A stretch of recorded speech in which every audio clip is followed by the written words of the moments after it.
அஸ்ஸலாமு அலைக்கும் வரஹ்மத்துல்லாஹி வபரகாத்துஹு. தினமும் ஒரு ஹதீஸ்.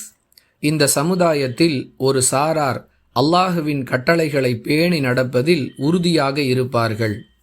மறுமை நாள் வரும் வரை அவர்களுடைய எதிரிகளால் அவர்களுக்கு எந்த தீங்கும் செய்துவிட முடியாது என்று அல்லாஹுவின் தூதர் ஸல்லல்லாஹு அலைஹி வஸல்லம் அவர்கள் கூறியதாக முஆவியா ரதியல்லாஹு அன்ஹு அவர்கள் அறிவிக்கிறார்கள். நூல் புகாரி, ஹதீஸ் எண் 71.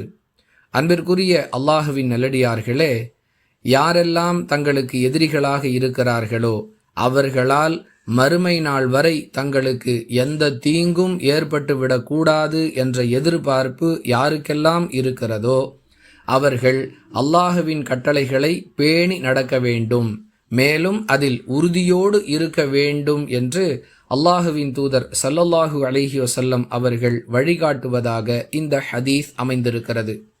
நம்மில் அதிகமானவர்கள் எதிரிகளால் எந்த பாதிப்பும் எங்களுக்கு ஏற்படக்கூடாது என்று ஆசைப்படுகிறோம்.